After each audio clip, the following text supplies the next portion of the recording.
The conquest of Mexico was one of the saddest chapters for the original Mexican peoples. The Spanish, commanded by Hernán Cortez after being defeated in the so-called Sad Night, now called Victorious Night. They fled to Tlaxcala and then returned and besieged Tenochtitlan. The diseases brought by the Spaniards due to their poor hygiene habits caused one of the most brutal epidemics in the history of mankind. Smallpox killed the Aztec Emperor Cuitlahuac, as well as thousands of other citizens. There is no exact census of the number of indigenous people before the arrival of the Spaniards, but according to the Indigenous Tax Act it is estimated that there were 11 million. By the 17th century there were only 1.5 million left. It would have been a disappearance of between 85% and 90% of the native population.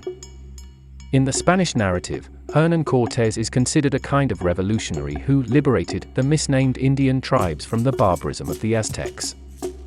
However, it is only a way to justify the massacres and the almost complete destruction of indigenous cultures, which to this day continue to live mostly in poverty. Today we will try to demystify all these ideas that are born of supremacism and a very distorted vision of history. Today we present 5 myths about the conquest of Mexico. But first subscribe, like and hit the notification bell to be the first to watch all of our new videos.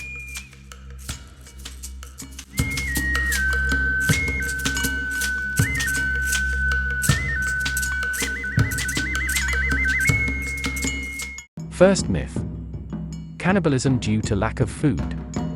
The American anthropologist Marvin Harris theorized that the sacrifices were actually an excuse to have food in an area where animal proteins were scarce. However, the Mexican archaeologist Eduardo Matos Moctezuma has stated that according to studies, in Mesoamerica there was a great variety of animals for human consumption, so the consumption of human meat was not due to lack of food, nor was it a generalized practice. It only happened in a ritual way. It was a kind of communion for a deity. It was ritual cannibalism. Second myth: massive sacrifices. According to Spanish sources, they spoke of thousands of sacrifices. However, no skeletal remains of all those supposed thousands of sacrifices have been found. Similarly, Eduardo Matos Moctezuma has openly declared that the discoveries and investigations point that the sacrifice figures are extremely inflated, apart from the evident European hypocrisy of denouncing these acts when at the same time the Inquisition existed in Europe and they themselves brought it to the Americas. Apart from the great difference, where the sacrifices, as the word itself says, made the victim sacred in order to give the world energy so that it could run its course, they did not kill out of hatred of the other for their race or religion.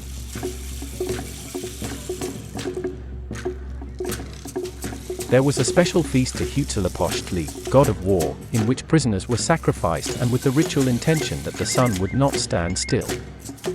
There were also other more sporadic occasions in which a single individual characterized as the god who was worshipped was sacrificed. The archaeologist Jimena Sanchez Balderas has also said that the numbers of sacrifices are exaggerated and that specifically in the sacrifice by extraction of the heart, only 4 cases have been reported, 2 of them human and a couple of big felines. Another important aspect is that not only the Aztecs practiced sacrifices, but it was a general practice in all Mesoamerican cultures, such as the Teotihuacan, the Mayan or the Olmec, among many more. Similarly, there is talk of unsubstantiated numbers of the skulls in the Tzompantli. The Tzompantli was an altar in the form of a frame with the skulls of the sacrifices. In the one of the main temple 650 skulls were found, and in the Tzompantli found recently in the street of the Republic of Guatemala in Mexico City they found a little more than 600. Far from the thousands that are said. Miguel Leon Portilla has highlighted the alarmist approach to human sacrifices in pre-Columbian cultures. You can't speak about barbarism of ritual sacrifices when the European religion is based on the sacrifice of Christ, and that its symbol is the crucifixion, is incongruous and hypocritical, especially since the Spaniards executed the massacre of thousands of indigenous people in Cholula and in the Templo Mayor, as well as the evidence written in a manuscript showing an indigenous priest tied to a post being eaten alive by a dog controlled by a Spanish soldier. Third myth: Spain gave a language to the Mesoamerican peoples. Another quite ignorant myth is the one that says that the Spanish gave a language to the indigenous peoples. To begin with, this is totally false. In pre-Columbian Mexico there were already many languages such as Mayan or Nahua, among many others. This myth exists only with the objective of making us believe that the arrival of the Spaniards was to civilize a group of ignorant savages, which makes no sense since in Mesoamerica there were great civilizations with great knowledge of astronomy, mathematics, engineering, and spoken and written language. Today in Mexico 69 official languages are spoken, of which 68 are indigenous and the other one is Spanish.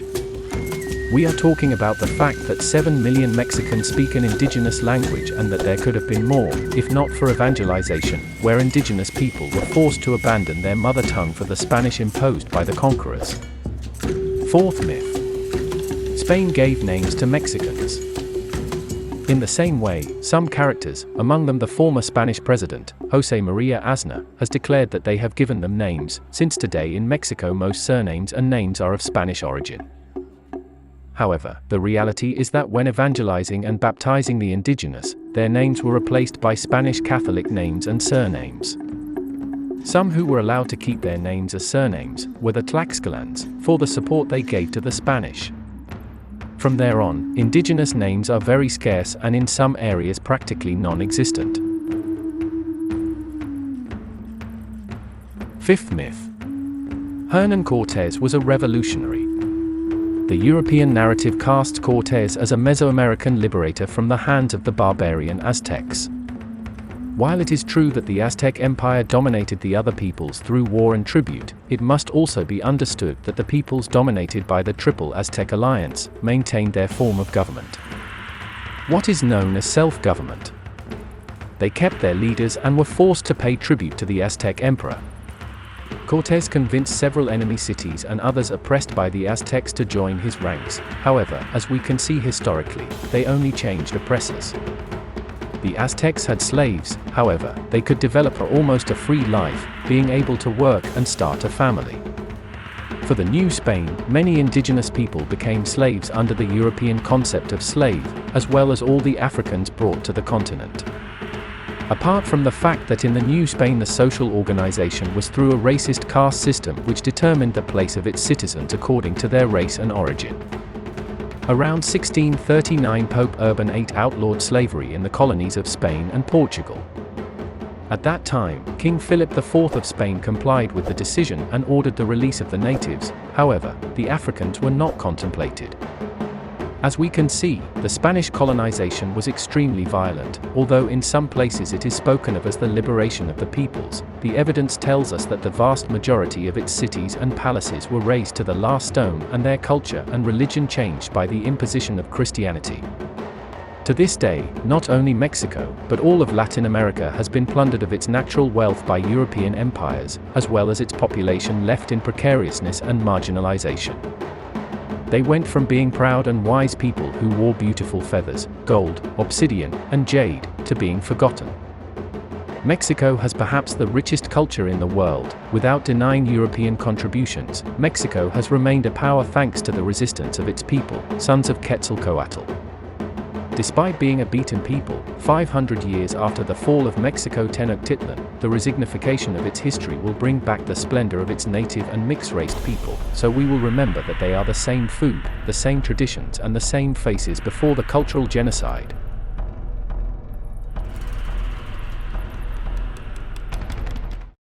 If you like this video, please subscribe, share and like so we can continue to make the content that you like.